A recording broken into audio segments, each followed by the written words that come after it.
Donc, merci à tous d'être présents. Merci au consistoire toujours d'organiser, de permettre l'organisation de ces réunions Zoom qui sont très plaisantes et puis qui marchent plutôt bien, on peut dire ce qui est. Et donc là, on a le plaisir, et j'ai le plaisir d'interroger et de présenter Salomon Malka, donc, que vous connaissez pour beaucoup.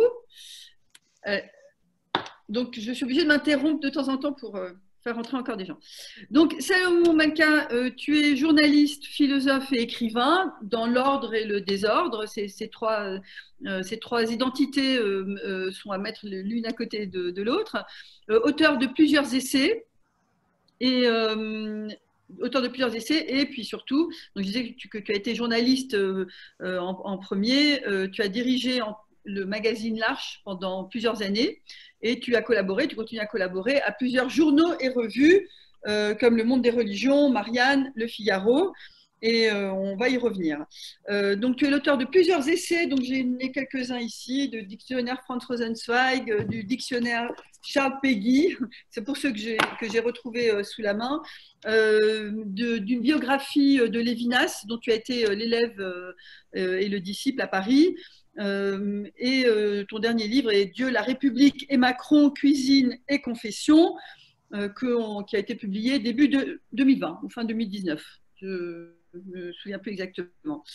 Donc on a l'habitude de te lire et là moi j'ai découvert avec beaucoup d'intérêt et de plaisir tes chroniques dans le Figaro Scoop, qui ont été publiées donc en particulier parce que tu en faisais assez régulièrement, mais là c'est je crois quasiment chaque semaine depuis le début du confinement.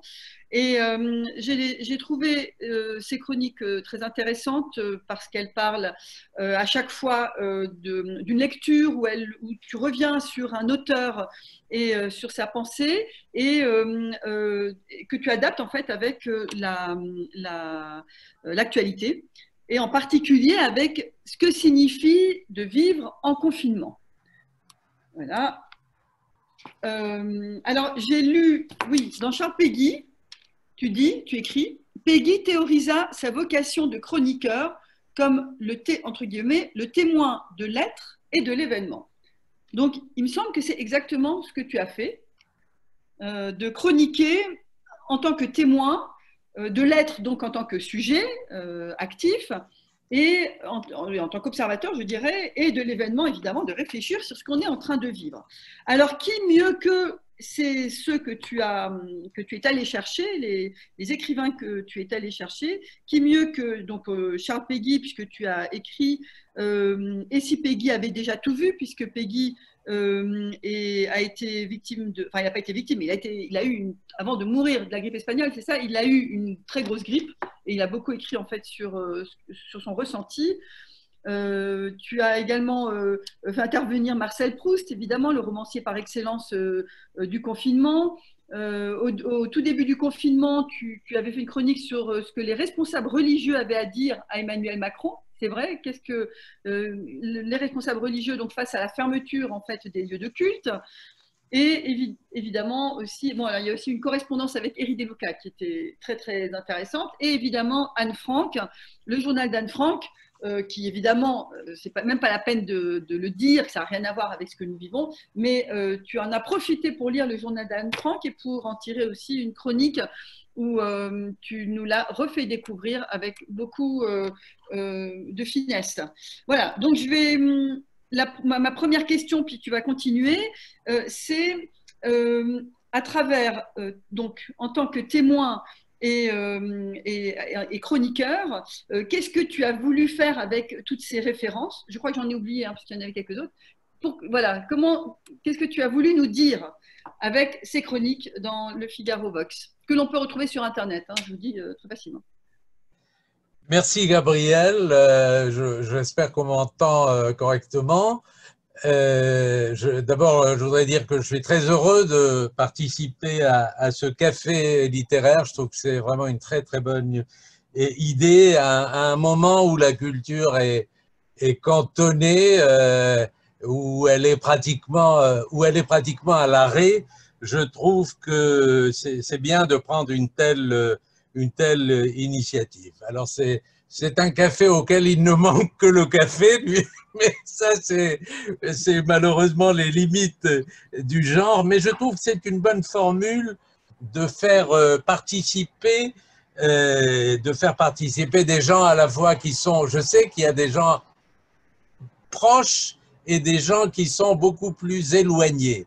Et je suis persuadé que ce type de rencontre va finalement avoir beaucoup plus d'impact, même quand ça sera fini et même quand les choses seront terminées, même dans l'après, puisqu'on parle beaucoup de l'avant et l'après. Alors, c'est vrai que cette période qu'on vit depuis quelques mois est inédite. On ne sait rien de ce virus, on ne sait rien de son origine, on ne sait rien de ses modes de propagation. Et voilà pourquoi c'était intéressant à mes yeux d'aller chercher dans des œuvres littéraires du passé pour voir comment on a vécu des épidémies semblables, même si c'est pas tout à fait, même si ce ne sont pas les mêmes. Et il se trouve que dans le Figaro Vox, où je tenais une chronique, on m'a demandé d'évoquer des livres qui m'ont accompagné pendant cette période de confinement et qui, du coup, ont accompagné aussi beaucoup beaucoup de gens autour de nous. J'ai donc parlé jusqu'à présent, j'espère que ça va continuer, d'Albert Camus pour La peste, de Gabriel Garcia Marquez pour l'amour au temps du choléra, Proust pour Albertine disparue, Alessandro Manzoni, que m'a fait découvrir mon ami Alberto Toscano, qui est ici, je pense qu'il est quelque part, et également Anne Frank, sur laquelle je vais revenir. Alors, bien entendu, tu l'as dit, mais je le répète, la peste n'est pas le coronavirus et le choléra n'est pas le coronavirus. Encore qu'on peut voir des similitudes. C'est un virus qui n'a pas seulement réussi à entrer dans le corps, mais et dans le corps de l'Europe et dans le corps du monde, mais qui a aussi atteint les relations sociales au plus profond et en introduisant une méfiance généralisée, en touchant même à l'ADN des relations qu'on entretient entre humains. Alors, encore une fois, il ne viendrait à l'idée de personne de comparer, ça n'est pas comparable, bien entendu, mais on peut comparer la manière dont la société a réagi à ces secousses terribles qu'elle a vécues. Et je voudrais dire, avant de répondre à ta question sur Peggy, je voudrais dire en général que ce que j'ai découvert en plongeant dans cette littérature particulière du confinement, c'est qu'au fond, d'une génération à l'autre, d'un siècle à l'autre, d'un pays à l'autre, rien ne change. Et, en réalité, tout est pareil.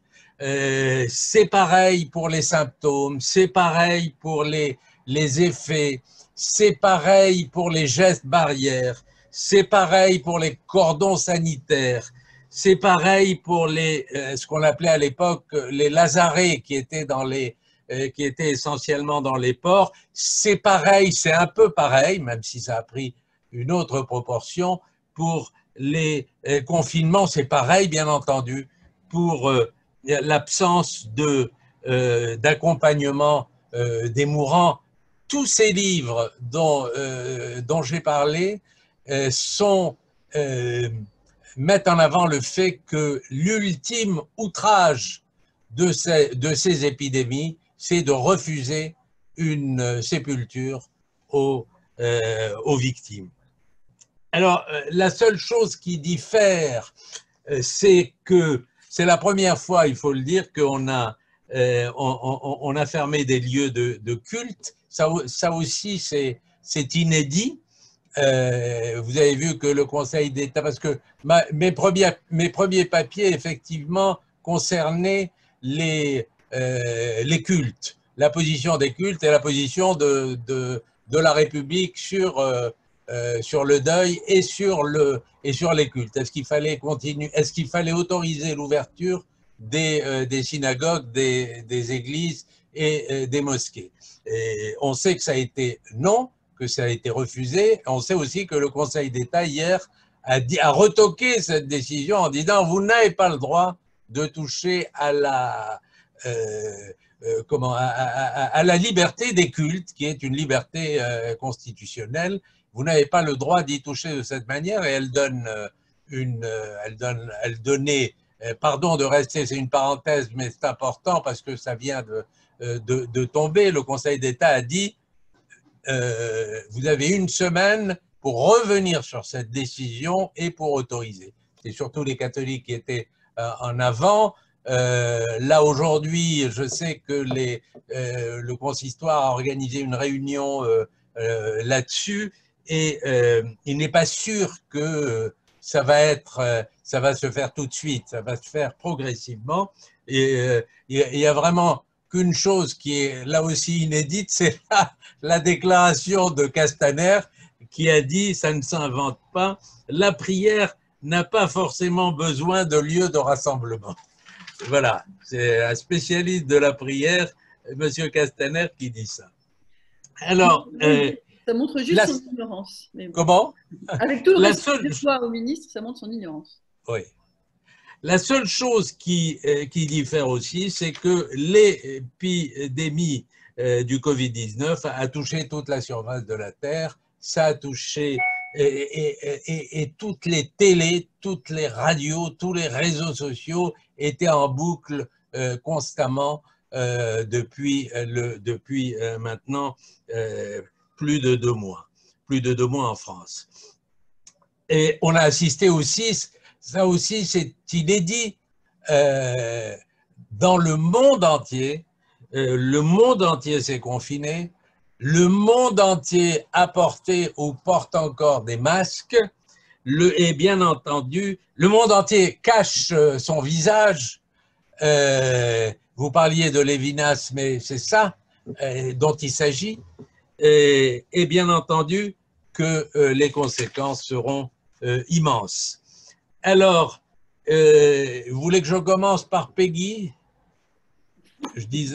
Vous voulez que je fasse un balayage, donner quelques éléments sur Peggy, Camus Tout à fait, j'ai oublié Camus d'ailleurs, de citer Camus. Ok, bon, moi, Peggy m'appartient pas, mais commençons par Peggy et Camus, ça me va très bien. D'accord. Alors, je vais commencer par Camus, parce que c'est l'ouvrage le plus lu, d'après tous les chiffres qui ont été donnés de ce point de vue. C'est l'ouvrage le plus lu pendant le confinement. En France, et pas seulement en France, mais en Europe, en Italie, dans beaucoup de pays européens, et même en Amérique. Je ne sais pas si Trump n'a pas dit qu'il lisait, il a lu La Peste de Camus, puisque ces deux références aujourd'hui, c'est Camus et Didier Raoult. Mais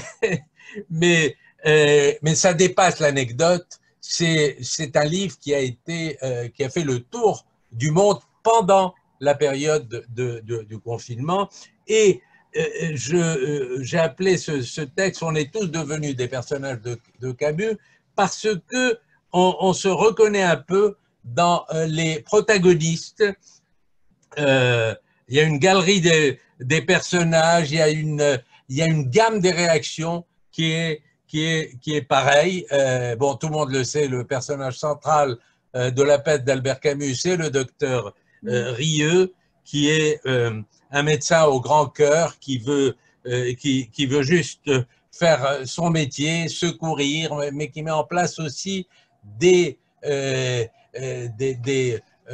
équipes de secours un peu partout en Algérie, puisque la peste dont il s'agit se passe en Algérie dans les années 40. Le livre est paru en 47, et d'ailleurs ça a suscité à l'époque une série de...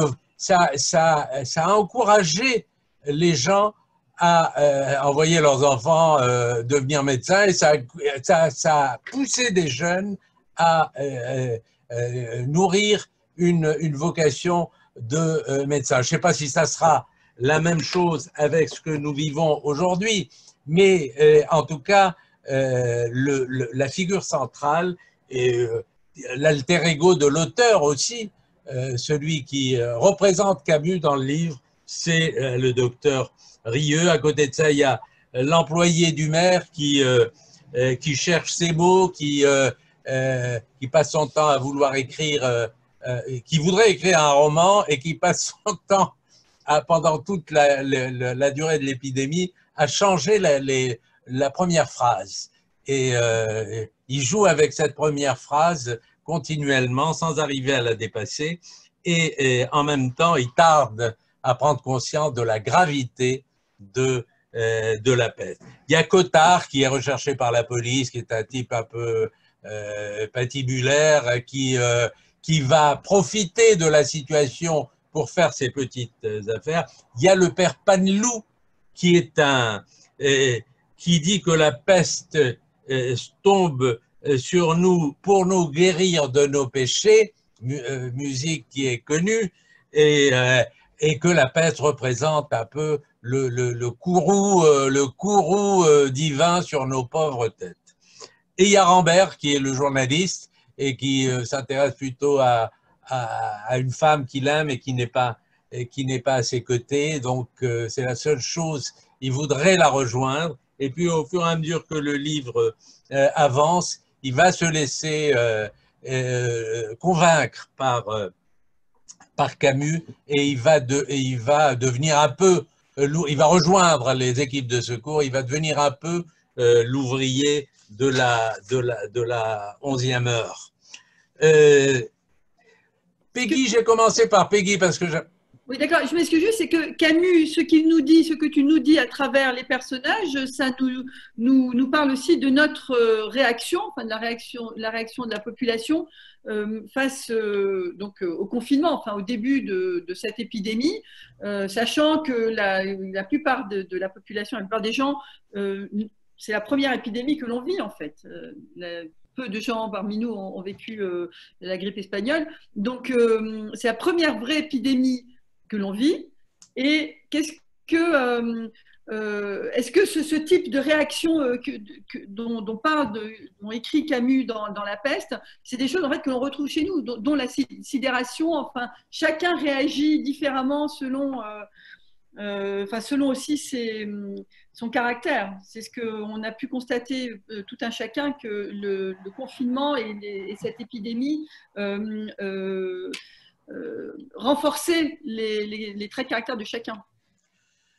Absolument, on découvre ça, on découvre que chacun a une manière de réagir à la peste qui est différente, et on se rend compte surtout mais ça c'est valable pour tout le monde, de la manière de vivre l'accompagnement des mourants comme quelque chose de très humiliant et de très dégradant, à la fois pour les victimes et pour les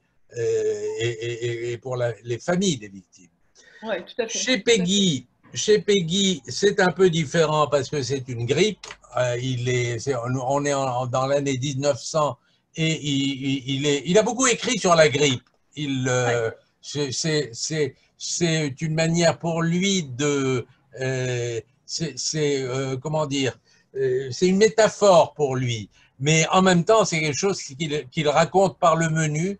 Et là, il a eu en 1900 une grippe carabinée qui n'a rien à voir, effectivement, tu as raison, avec la grippe espagnole, puisque la grippe espagnole est intervenue en 1918, après la Première Guerre mondiale, et que Péguy est mort au tout début de la Première Guerre mondiale. Alors, il se pose la question, il se pose un peu les mêmes questions que nous, c'est-à-dire comment il a attrapé cette grippe terrible qui le fait rester au lit et qui lui fait, alors qu'il allait tous les jours au Cahier de la Quinzaine, dont il avait été l'inventeur, boulevard de la Sorbonne, là, il était obligé de rester cloué au lit. On voit ses dialogues avec son médecin, mais on voit surtout son obsession de savoir, l'obsession du porteur zéro, c'est celle qu'on a aujourd'hui aussi,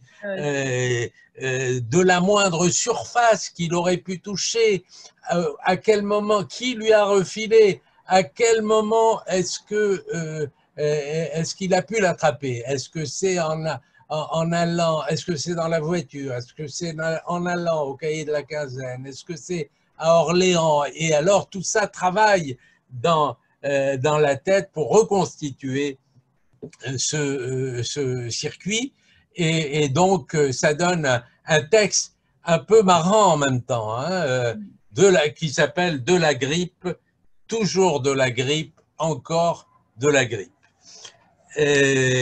Alors, est-ce que vous voulez qu'on dise un mot de Proust, de Garcia Marquez? Oui, de Proust et ensuite de Garcia Marquez. Ok. Alors, Proust, je commence par un passage de Albertine disparue, qui a trait à la découverte par, c'est aussi très, très facétieux et très marrant, c'est un aspect de Proust qu'on ne connaît pas tellement, mais le côté vraiment drôle. Il découvre un article qu'il a envoyé au Figaro, et il déplie le journal, et d'abord il voit une signature qui ressemble à ça. Non, il voit un texte qui lui dit quelque chose. Il le lit, il se dit qu'un des passages de ce texte éveille en lui quelque chose, puis ensuite c'est le texte dans sa totalité, et puis il voit sa signature et il se pose des questions, il se demande comment les gens vont recevoir cet article, comment ils vont en parler entre eux, etc. Alors c'est ça, Jean-Laurent Cochet, qui est mort il y a pas longtemps, a lu dans la salle Gaveau. Il a fait un genre de café littéraire, mais c'était beaucoup plus long que le tien. C'était toute une nuit, de minuit, de 10h le soir jusqu'au lendemain, un samedi soir, jusqu'au lendemain matin, et c'était des lectures et de la... Tu peux rappeler qui était Laurent, comment tu dis? Jean-Laurent Cochet, qui était qui dirigeait, et c'était la salle Gaveau à Paris. Oui, mais c'était quoi? C'était qui Jean-Laurent Cochet? C'est un acteur, et un acteur de théâtre, hein. Voilà. Acteur de théâtre, et qui avait aussi un théâtre à Paris. Et ça, il l'a fait, c'était un exercice un peu en même temps sportif de lire comme ça dans un marathon. C'était quand même entre lardé de musique, de quelques morceaux de musique. C'est vrai que le confinement est peut-être la seule occasion qui est donnée à des gens qui sont occupés par ailleurs, de relire Proust. Et bon, j'ai fait cet exercice.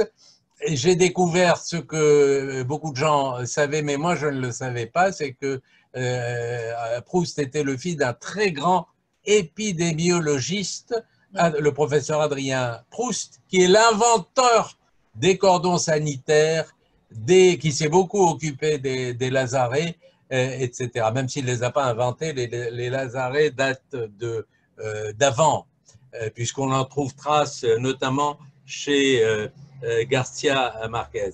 Et Proust était le frère d'un médecin aussi, père médecin et frère médecin, Robert Proust, mais il était malgré tout extrêmement méfiant vis-à-vis de la médecine, et il écrit ceci: la nature ne semble guère capable de donner que des maladies courtes. J'ai dit d'ailleurs, Dieu vous entende pour le mal qui est en train de nous frapper aujourd'hui.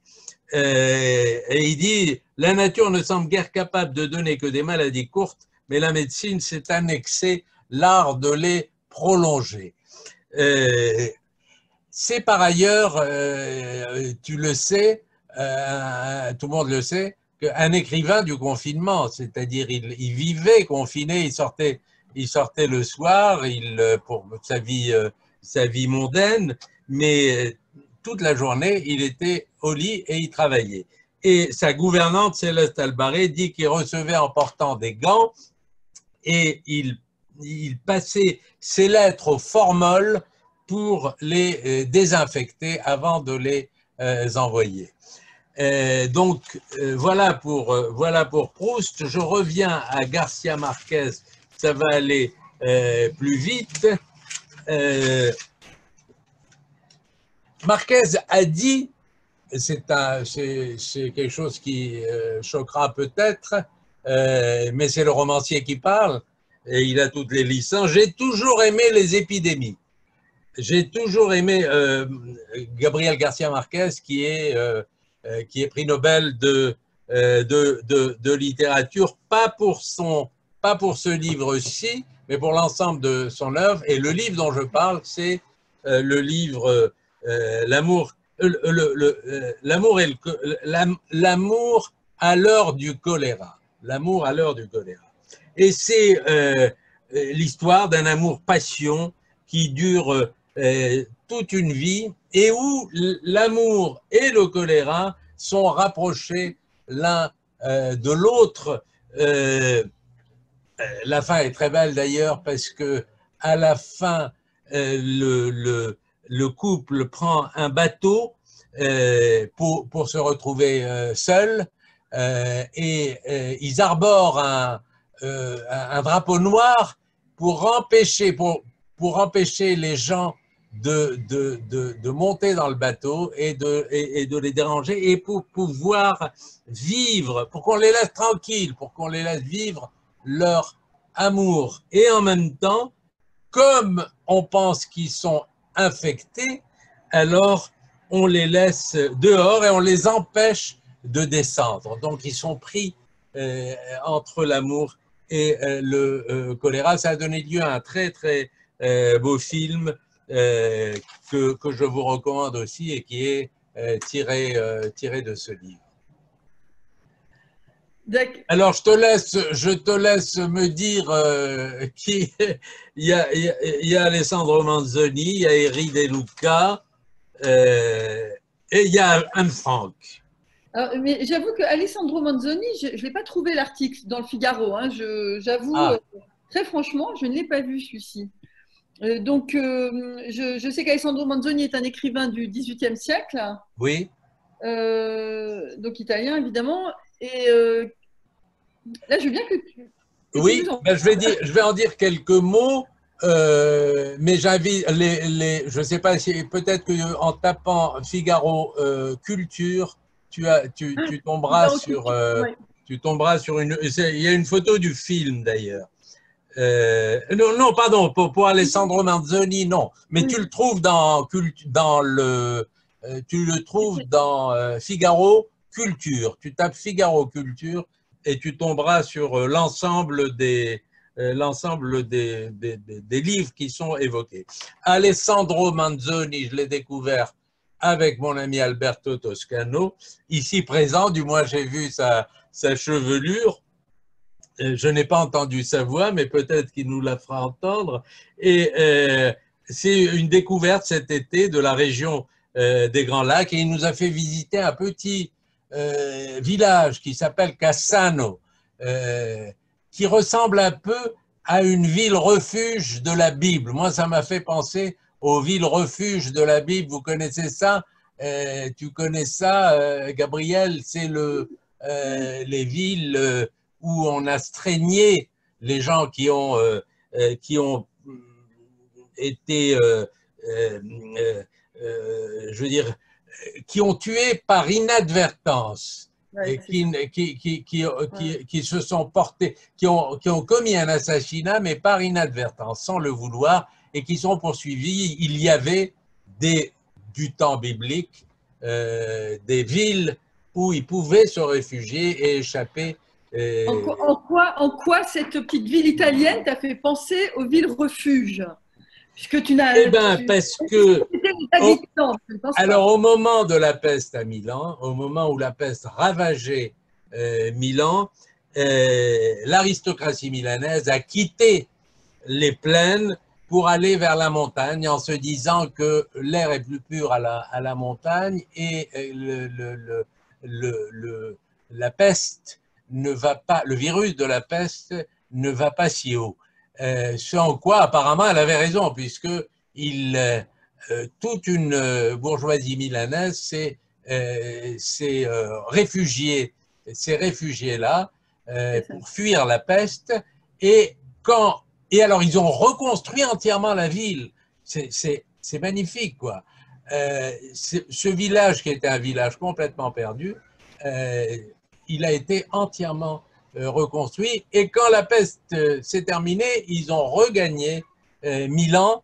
Et de nouveau, c'est une ville fantôme maintenant. C'était une ville refuge. Maintenant, c'est une ville fantôme. Et c'est dans ce décor que Les Fiancés, qui est le livre de Alessandro Manzoni, se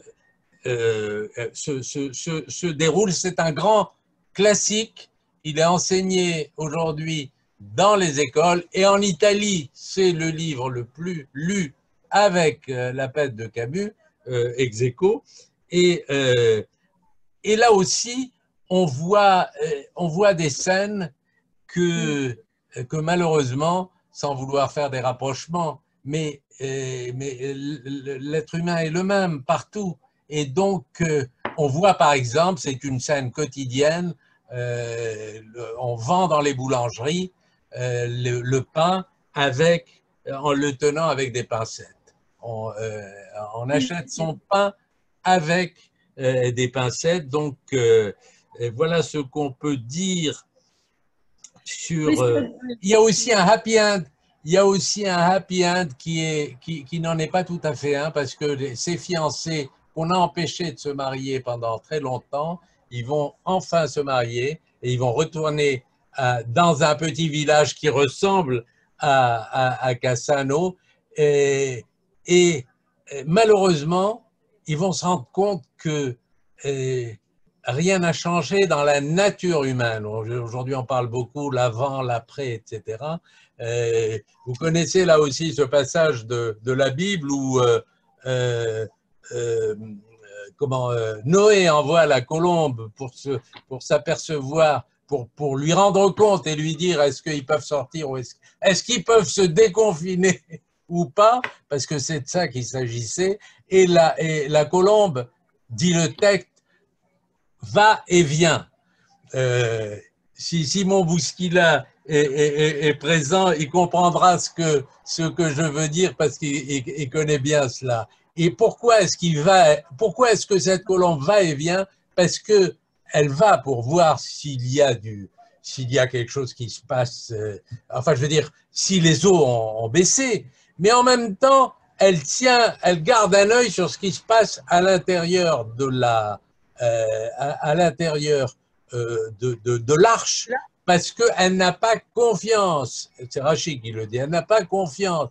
Et pourquoi n'a-t-elle pas confiance? Parce qu'elle se dit, bon, très bien, oui, d'accord, le déluge est passé, les eaux ont lavé toute toutes les mauvaises choses de la terre, mais moi, je n'y crois pas à votre après qui ne ressemblera pas à un avant. Je connais la nature humaine, elle restera toujours pareille. Et donc c'est un peu la fin du livre de Manzoni, où tout de même ce couple qui a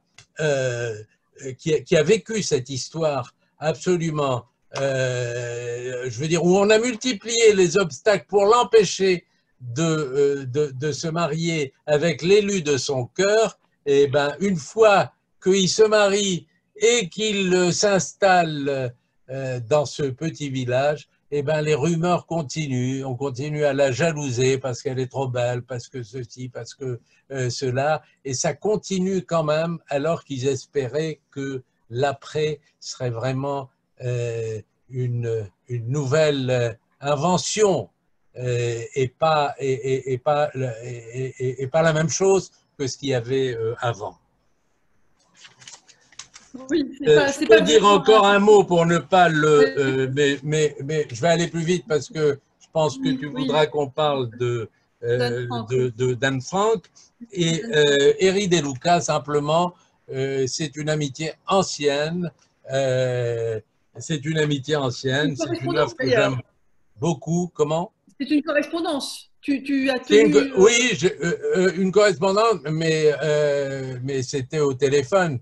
C'est le premier qui m'a dit, parce qu'il faut savoir quand même que toute cette affaire a commencé en Italie.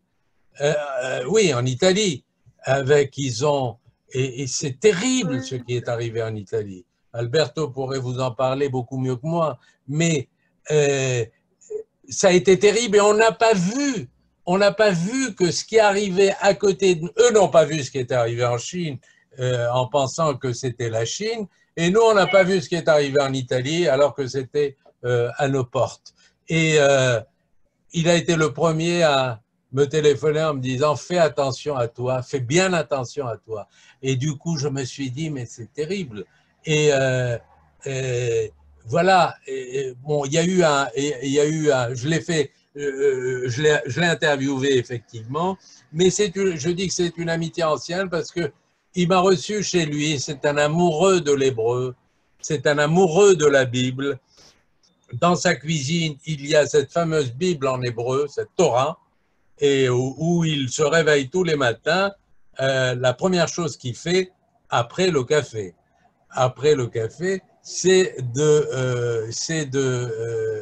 d'ouvrir la Torah et de lire un verset par jour de la Bible en hébreu, dans la langue originelle, ou pour reprendre ces mots, dans la langue de l'origine du monde. Il dit que l'hébreu, c'est la langue de l'origine du monde. Alors là, j'ai choisi un livre qui est un échange avec un biologiste sur la nuit, sur le jour, sur la montagne, sur la plaine, et aussi, bien entendu, il y a beaucoup de Bibles. Et je renvoie à Figaro Vox Culture pour que les gens découvrent et je dis aussi qu'il va préparer avec sa compagne un film qui s'appelle Happy Times et où il est question beaucoup de familles juives qui s'adorent et qui se déchirent en même temps. Et ce film va sortir à la rentrée, si tout va bien, et si dans La peste de Camus, il y a un personnage qui demande « Mais comment on saura que c'est fini? Quel est le signe pour vous que c'est fini ?» Eh bien, il dit, et il répond « Ça sera fini quand on verra le premier film de l'après-épidémie. Quand le premier film sortira, on saura que tout est fini. » Oui, ce qui valait parce que la peste de Camus, c'était il y a un certain temps quand même, c'était quoi, il y a 50 ans? Ça vaut encore aujourd'hui. Voilà, il y a 60 ans même. Ah oui, oui, oui. Moi, je pense qu'il y a beaucoup de gens il y a beaucoup de gens qui l'ont relu et à mon avis à juste titre. À mon avis à juste titre. Non, je suis, oui, oui, non, mais je suis tout à fait d'accord. Alors, j'avoue, dont moi, même je vais avouer, je n'ai pas relu La Peste de Camus, je l'ai lu pendant le début du confinement. Donc, je suis dans la moyenne française.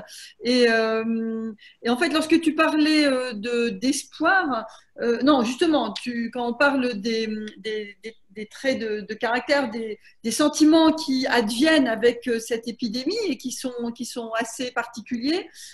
Il y a la méfiance des uns avec les autres, l'obsession donc de chercher le premier, le zéro, qu'est-ce qui fait, pourquoi, je veux dire, pourquoi est-ce qu'on est, effectivement, il y a beaucoup de gens qui ont envie de savoir, enfin, quel a été… D'où c'est parti. D'où c'est parti. Exactement. Et puis si soi-même on a été atteint, pas trop grave, on veut savoir, mais d'où ça vient.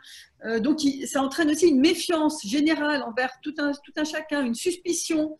Et puis d'autres sentiments qui sont pas beaux, quoi. Comme le doute, enfin pas non, le doute, c'est pas ce que je veux dire, c'est l'agressivité en fait, hein, vis-à-vis de ceux qui sont plus libres ou qui pensent pas de la même manière que nous, qui ressentent pas les choses de la même manière. Enfin, je pense comme tu l'as écrit, je crois quelque part, ça va changer l'ADN de tout un chacun. Et j'espère pas de manière, comment dire, pour la postérité, quoi, pas de manière pérenne. D'ailleurs, c'est la question qui se pose, c'est que oui, cette épidémie nous change pendant l'épidémie, mais est-ce qu'on va rester changé avec ces traits de caractère exacerbés après? Voilà. On verra. Tu poses une question qui effectivement nous travaille tous. Est-ce que véritablement les choses vont changer? J'écoutais ce matin Finkielkraut sur France Inter qui disait il n'y aura pas d'avant et d'après. Je ne crois pas dans ces histoires d'avant et d'après. Bon, c'est vrai que quand on lit la littérature, les épidémies, ça existe depuis toujours. Et quand on lit ce type de littérature, on se rend compte que ça a accompagné la société humaine depuis la nuit des temps. Et pourtant, les choses n'ont pas changé. Sauf que là, quand même, il ne peut pas ne pas y avoir encore une fois, du fait que le monde entier a été contraint, et toujours contraint, de cacher son visage, c'est quand même… Il y a même une loi qui interdisait de dissimuler son visage. Mais enfin, contrairement à ce qu'on a dit ici et là, cette loi prévoyait quand même que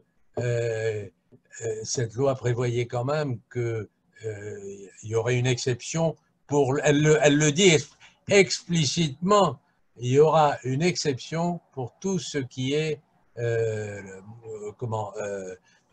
raisons sanitaires. Pour des raisons sanitaires, et bien sûr qu'on peut dissimuler son visage sur la loi publique, mais on ne peut pas le faire pour des raisons politiques, on ne peut pas le faire pour des raisons religieuses, etc. Donc la dissimulation du visage est proscrite par la loi française, mais la loi française est bien faite puisqu'elle prévoit quand même des exceptions pour tout ce qui concerne… Des raisons sanitaires. Et je voudrais juste dire encore une chose, c'est que je crois que c'est… je ne sais plus si c'était Peggy, enfin il y a un des auteurs qui disait, concernant les épidémies, il y avait une grande méfiance vis-à-vis des scientifiques. Ça, c'est une chose qui a changé et qui aujourd'hui, au contraire, il y a une confiance et une attente majeure vis-à-vis des scientifiques. Et on est dans une autre problématique, mais que là, on n'a plus trop le temps de traiter, qui est le pouvoir donné justement aux scientifiques aujourd'hui. le pouvoir politique qui donne énormément de pouvoir au pouvoir scientifique et qui pose une question d'ordre démocratique. Mais je crois que c'est un autre sujet. Non, mais oui, tu as raison. Mais en même temps, les scientifiques ont fait la preuve de leur... ils n'ont pas arrêté de s'opposer les uns aux autres. Les sommités médicales aussi, ils ont donné un spectacle de très grande incohérence, de grande de querelles sans arrêt. Et ce que dit Marcel Proust de la maladie, qu'il vaut mieux qu'elle soit courte parce que quand elle est longue, les médecins ne savent pas. Ou alors il dit pire, il dit que ce sont les médecins qui s'arrangent pour l'allonger alors qu'elle pourrait être courte. Alors bon, là, il réglait des problèmes familiaux, mais il y a un sujet. Tu peux pas, les scientifiques ont fait montre d'une extraordinaire intelligence et voilà, enfin, je pense pas. Non, on est quand même à un autre niveau. Alors, si tu veux bien terminer, d'abord, je voudrais juste dire à nos auditeurs, n'hésitez pas à écrire sur Converser, et je fais passer les messages. Alors, peut-on avoir à nouveau le titre du livre de Manzano? Donc, c'est Les fiancés. Les fiancés. Les fiancés, Voilà. exactement, de Alessandro Manzoni. Il y a Anne qui demande quel auteur contemporain écrira le premier roman historique sur l'amour au temps du corona. Voilà, alors là c'est la question à $1000. C'est vrai qu'il doit y avoir beaucoup de gens qui... je sais qu'il y a des livres qui sont annoncés. Il y a un livre qui sortira le 12 juin de BHL sur ce virus qui rend fou. Ah oui. Oui. Alors, ça, c'est une information, c'est un scoop. Hein. C'est un scoop, oui. Les 40... C'est un bon livre d'ailleurs, avec de très belles pages sur le judaïsme. Je recommande ce livre, il est bien. Donc une réflexion sur ce qu'on vit actuellement, sur l'épidémie. Sur ce qu'on vit actuellement, mais aussi sur tout ce que ça induit sur le plan de ce qui va nous arriver et sur l'égoïsme qui va peut-être gagner du terrain. On ne sait pas. Enfin, c'est l'individualisme en tous les cas, oui. Oui. Comment? L'individualisme. Et l'individualisme. Absolument. Sur l'individualisme, bon. Le scoop BHL, oui. Et alors, ta dernière chronique. Madame Rosner, oui, je voulais seulement d'abord, merci, j'ai passé un bon moment, merci à Monsieur Malka. Pouvez-vous vous assurer que je figure sur votre liste pour que vous m'invitiez régulièrement?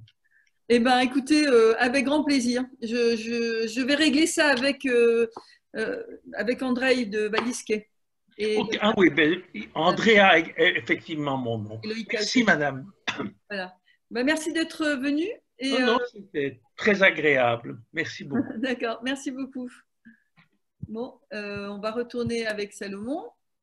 Je voudrais dire quand même quelques mots si on me permet. Oui, je voulais peut-être lire un texte, mais je vais en parler plutôt que de le lire, puisque on a peu de temps qui nous reste. Anne Frank, c'est le livre le plus lu dans le monde, vous le savez, probablement après la Bible.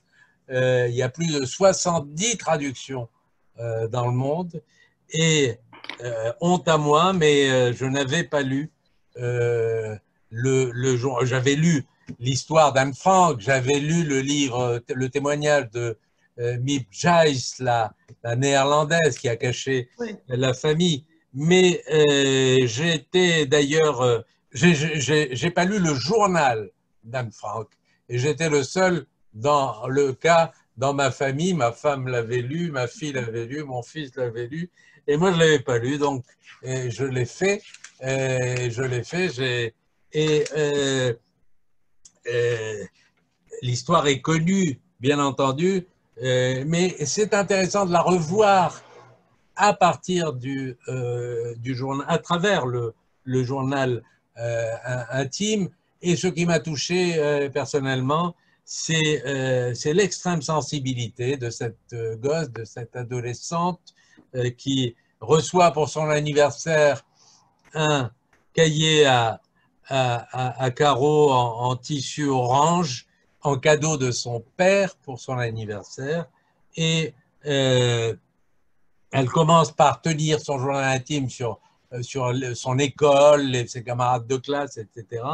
Et c'est une fille originaire d'Allemagne, de Francfort, avec sa famille, installée à Amsterdam, famille bourgeoise qui assiste à la montée du nazisme en Europe. Le père, Otto Frank, est un industriel aisé qui se voit obligé de se cacher et de cacher la famille dans l'entrepôt où il travaille.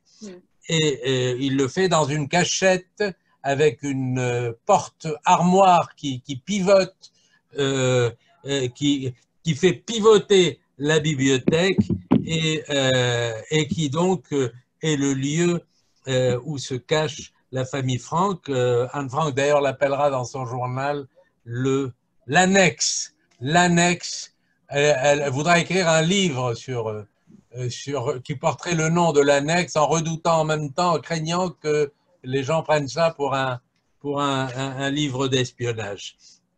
Miep Joyce, la néerlandaise qui travaille dans l'entrepôt et que Otto Frank a engagé quelques temps avant, va aider la famille à se cacher en s'occupant des courses et en assurant le contact avec l'extérieur. C'est un journal extrêmement, que je trouve, prenant d'une adolescente comme les autres, qui a les mêmes problèmes que les autres, les mêmes soucis avec sa maman, avec son père, avec son petit amoureux, etc. C'est vraiment, Jean-Jacques Goldman a très bien vu ça dans la chanson Comme toi. C'est une gosse comme les autres. Elle note tout ce qui se passe à l'intérieur de l'annexe, le silence total dans la journée et l'agitation avant l'arrivée des employés et après le départ des employés, les portraits des 7 clandestins qui sont dans la cachette et qui deviendront 8, qui seront rejoints par un dentiste ami de la famille. Elle raconte donc les relations difficiles avec sa mère, elle raconte son premier baiser, sa rébellion, elle s'entend crier, sortir, respirer, rire. L'apprentissage de la prise de conscience de ce qui se passe autour d'elle, la radio qu'on entend tous les soirs à bas bruit, l'attente du débarquement allié, l'appel du général de Gaulle, Churchill, dont on dit qu'il voulait, alors on l'apprend de cette gamine, on l'apprend d'elle que, enfin moi je ne le savais pas, peut-être que beaucoup de gens ici le savaient, qu'on a dit que Churchill était volontaire pour aller débarquer avec les troupes alliées et que c'est Eisenhower qui l'en a empêché. Voilà, on voit tout ça et puis on suit surtout cette jeune adolescente qui a l'écriture chevillée au corps. L'écriture, c'est son refuge, c'est le nom que j'ai donné à la chronique, c'est son espace de liberté. Elle veut devenir journaliste, elle veut devenir écrivain et elle sent qu'elle a à la fois le talent et l'envie. Alors la suite, vous la connaissez, malheureusement. Mais à travers le journal, on ressent combien ça a été brutal. Sa dernière lettre, je voulais vous lire cette dernière lettre, mais elle est un peu longue, mais je vous renvoie à cette lettre parce que c'est une lettre qui date de juin 44. Non, pardon. Fin juillet 44. Juin 44, c'est le D-Day qu'elle raconte aussi, mais là, ou même début août 44, c'est sa dernière lettre. Elle parle encore une fois d'elle, du regard qu'elle pose sur sa propre personnalité, sur ses contradictions, sur son quotidien. Et puis, 3 jours après, la Gestapo entre dans la cachette. Est-ce qu'il y a eu une dénonciation? Sûrement qu'il y a eu une dénonciation. Et aujourd'hui encore, je suis frappé de voir qu'on ne sait toujours pas aujourd'hui qui a dénoncé la famille d'Anne Frank. L'énigme restera toujours entière. Elle est déportée à Bergen-Belsen. Elle meurt du typhus quelques jours avant l'arrivée des Alliés. Son père seul a survécu et il s'occupera de faire publier ce journal. Alors, bien entendu, tu l'as dit, mais ce qui va sans dire va encore mieux en le disant. Il va de soi qu'il n'est pas question de rapprocher, de faire des rapprochements qui n'auraient aucun sens.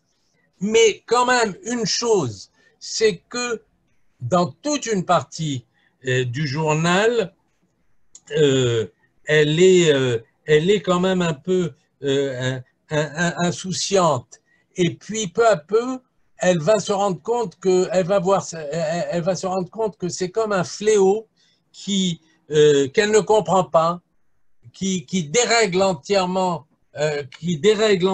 sa vie, qui dérègle ses repères, qui ébranle la confiance qu'elle a dans la vie. Et elle dit d'ailleurs,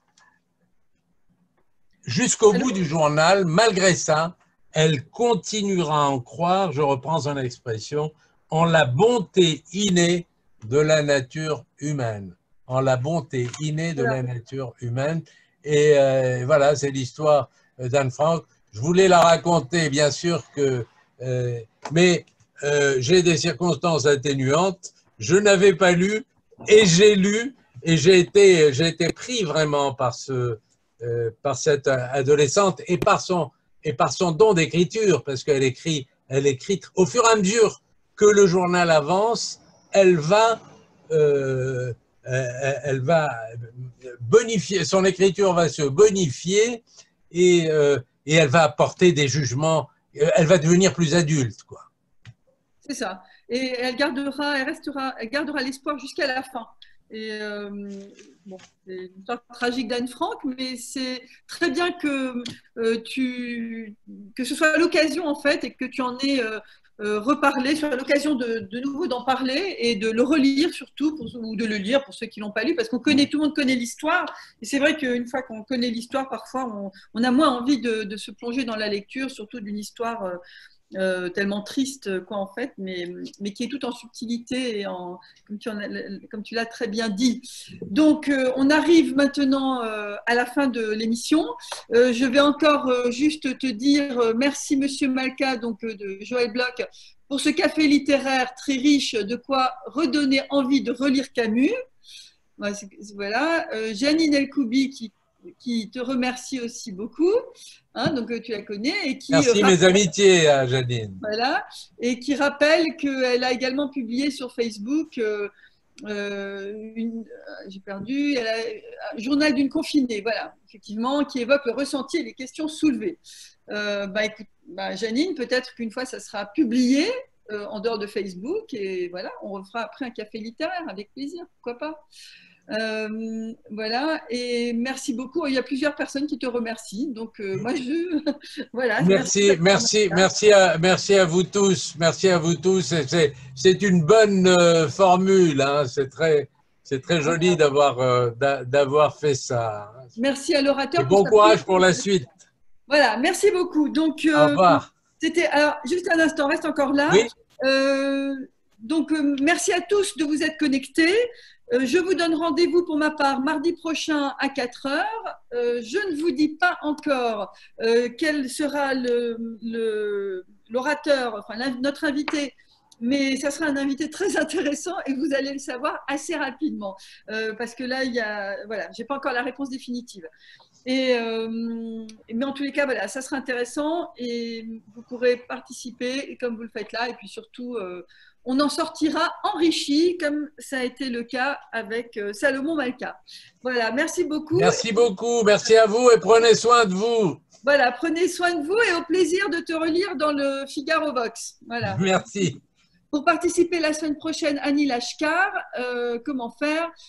Connectez-vous, je ne sais pas où vous habitez, Annie Lashkar. Si vous pouvez vous connecter sur le consistoire israélite du Bas-Rhin, Aubervilliers, d'accord. Bon, alors vous pouvez me contacter sur Facebook, Gabrielle Rosner-Bloch. Je suis sur Facebook et j'annonce chaque fois toutes les émissions sur Facebook. Et sinon, le consistoire israélite du Bas-Rhin est censé communiquer, enfin le fait d'ailleurs, mais il communique sur les cafés littéraires. Pour ma part, c'est mardi à 16 h et le numéro est toujours le même. Voilà. Je suis ravie qu'il y ait quelqu'un, voilà, que vous soyez là. Il y avait des gens, pas uniquement de Strasbourg, loin de là, hein, puisque je crois que Hubert est manifestement. Vous êtes d'où, Hubert? De Belgique? C'est ça? On n'entend pas là. Hop. Oui. Ouais. Ouais, effectivement, j'appelle de Bruxelles. De Bruxelles. Ouais. Bon, ben, donc voilà, l'émission littéraire dépasse non seulement Strasbourg et l'Alsace, évidemment, mais dépasse aussi la France. Donc c'est un grand plaisir et ça donne envie de continuer. Donc merci à tous et puis merci Salomon surtout et à très bientôt et je vais arrêter la réunion. Voilà. Au revoir. Merci. Au revoir. Merci beaucoup. Au revoir.